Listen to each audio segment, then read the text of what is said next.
Hai, perpisahan sering meninggalkan rasa sedih. Sehingga ada ungkapan seseorang bilang, bukan perpisahan yang kutangisi, bukan kepergianmu yang kusesali, namun yang kusesali, mengapa kamu bertemu denganku, dan secepat itu engkau pergi meninggalkanku sendirian. Bahkan lebih gawat lagi bila perpisahan itu disebabkan oleh kematian. Maka tentu dan sudah pasti di sana ada yang berduka cita, merasa kehilangan, merasa ditinggalkan, dan bisa jadi merasa tidak berdaya. Bukan perpisahan yang kutangisi, tetapi perjumpaanlah yang kusesali. Hal ini memang manusiawi. Namun saudara, berbeda dengan kisah Injil saat ini yang dialami oleh para murid ketika Yesus berpisah dari mereka. Dan bukanlah kesedihan, bukanlah ratap tangis, bukanlah duka cita, melainkan justru di sana ada sukacita. Injil menulis dengan jelas dalam Lukas pasal 24 ayat 46 sampai 53 kalau kita baca.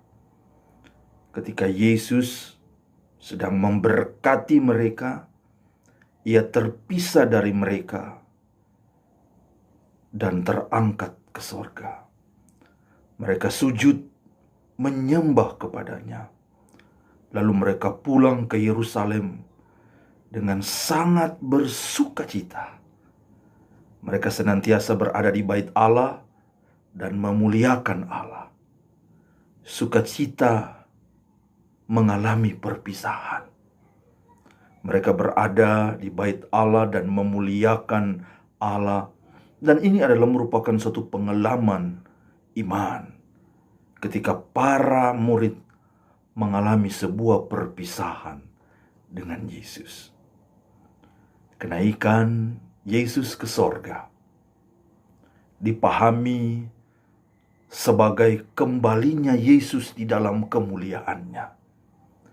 Setelah selama 40 hari sesudah kebangkitan, ia menampakkan diri kepada para murid untuk mematangkan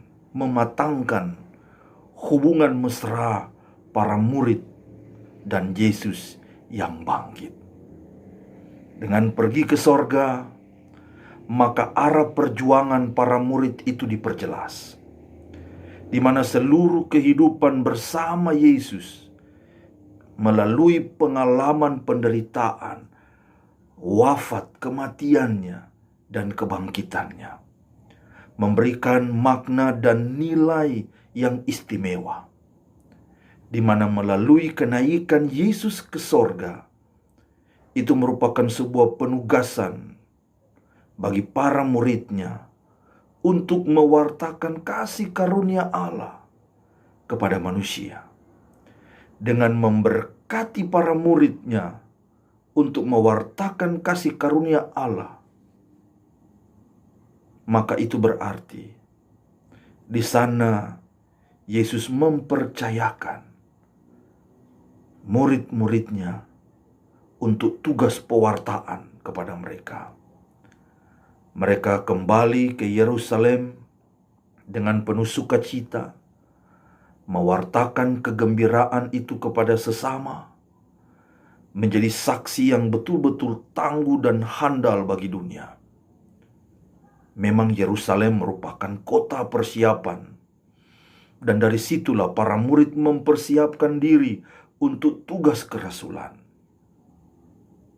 Yerusalem adalah kota keselamatan Allah.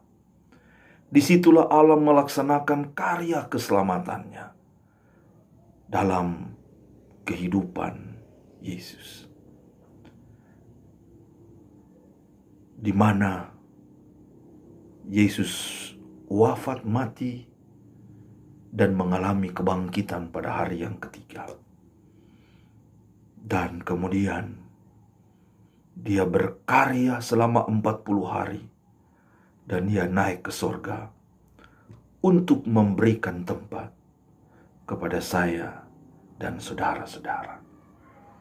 Karena itu kita diajak melalui peristiwa hari ini untuk menaruh harapan pada masa depan bersama Yesus yang mulia. Seperti para murid, kiranya kita pun menemukan keberanian dan kekuatan mewartakan kabar gembira kepada sesama, mengandalkan kehadiran Roh-Nya, memperjuangkan tugas dan perutusan kita yang dahulu diperjuangkan Yesus bersama dengan mereka, menjadi saksi di Yerusalem sampai ke pelosok dunia.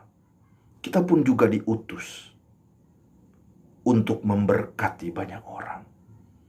Sekalipun di masa wabah global COVID-19 ini. Tetapi bukan menuntut kita untuk pesimis dalam kehidupan panggilan pelayanan ini. Tetapi semakin kita optimis untuk tanggung jawab, semakin kita ditantang, semakin kita tetap kuat dan semangat untuk bersama dalam panggilan pelayanan. Semoga dengan perayaan kenaikan Tuhan Yesus ke sorga, Ia dimuliakan dan menyiapkan tempat kita semua yang setia dan percaya kepadanya. Maka itu akan memberi makna yang dalam. Kita terus berjuang melayani Tuhan. Selamat merayakan kenaikan Tuhan Yesus ke sorga. Tuhan Yesus berkati. Amin.